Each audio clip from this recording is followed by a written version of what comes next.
G'day everyone, it's Rob the Axeman here from Axeman's Fishing Adventures, and we're in the off season. We're in lockdown 6.0 at the moment in Melbourne.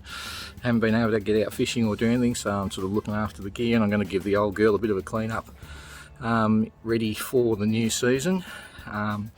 It's a 2007 model, so she's 14 years old, but it's time for cut and polish and a bit of a detail. But I'm going to show you a little quick hack how to clean up your gunnel rails. You've got gunnel rails that look like this. Yeah, if your boat's been sat around for a while over the off season, you haven't been using it as much, your gunnel rails start to look a bit yuck, a bit tatty, and it's a bit hard, it won't come off with the normal wash.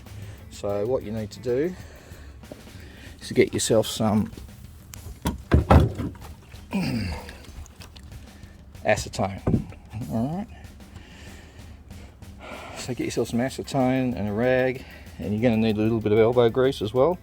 Give it a bit of a rub, and she should come up pretty clean. Now, I did speak to a detailer recently that said he'd used it on a couple of boats and found that it had turned the white a little bit of a bluey purple colour, so I suggest that you maybe use it in a inconspicuous little spot to start with and just check that it's alright. I've used this on a few boats of mine and I've never had an issue with it. So I'll give it a bit of a rub and see how she comes up.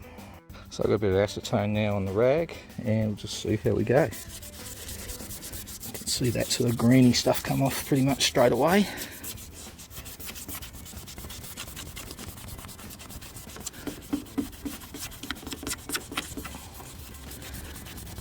So it's not a quick fix. Do have to give it a fair bit of a firm rub.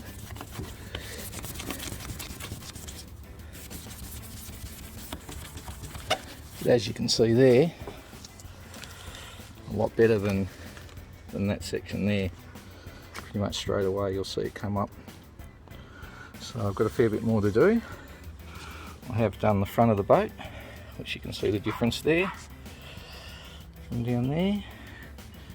So that's all nice and clean. And I'm going to get a boat detailer in this time around, and he's going to come and do a cut and polish and a good clean over the whole boat for me, and we'll check her out and see how she comes out. Okay, so that's the acetone, and we've just finished up where I was showing you before. See, nice and white, nice and clean. Now you can sometimes see it might go a little bit dull, so a little bit of car polish will bring that back up to a nice bit of a shine. As I said, I'm going to get this cut and polished, so it should come up pretty good, and we'll have another look at that once it's all done. So, time for a big clean up for the old girl.